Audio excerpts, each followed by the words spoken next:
Tā, nu mēs jau esam pozīcijā, kur mēs īstenībā varētu mēģināt uzzīmēt šādu objektu, 4 savītus riņķus, kuri līdzinās nedaudz Audi zīmei.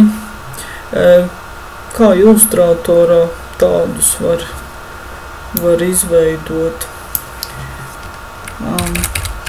Sākam mēs droši vien ar apļa formām. Mēs atceramies, lai mēs uzzīmētu apli, mums ir jātur Shift, turam Shift un uzzīmējam apli. Tā, lai mēs aplī kopētu uz vietas, mēs izmantojam nevis kombināciju Ctrl+C, Ctrl+V, bet Ctrl+C, Ctrl+F. Un tad mēs varam uz vietas nokopēt apli. Savukārt, turot uz Shift un Alt, mēs varam apli proporcionāli samazināt. Tātad valkam aiz slaidera šeit un turam gan Shift, gan Alt taustiņu.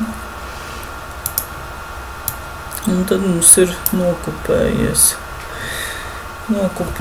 viens mazāks aplītis un ir samazinājies tā proporcionāli centrā.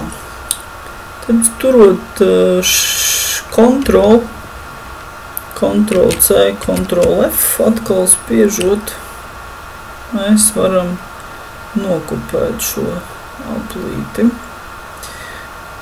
Un vēlreiz Ctrl+F.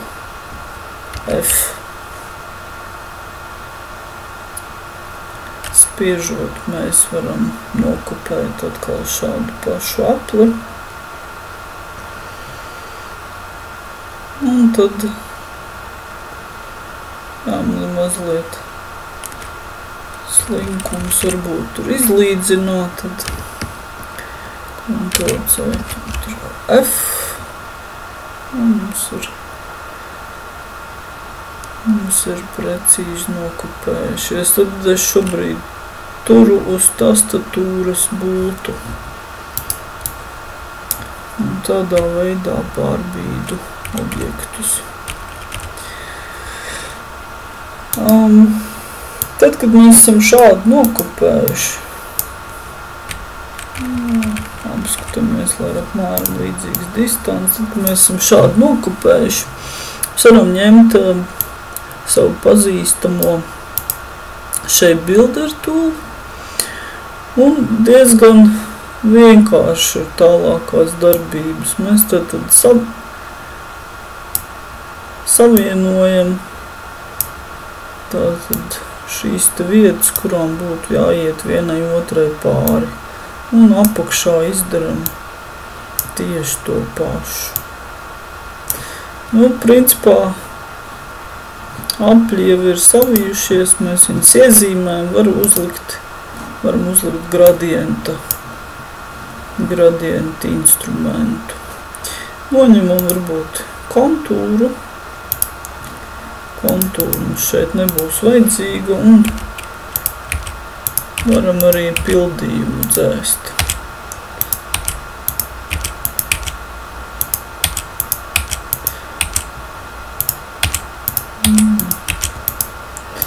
Tad spiežu Delete taustiņu uz tastatūras. Un šie pildījumi ir izdzēsti. Tādā veidā mums šeit top savīti apļi.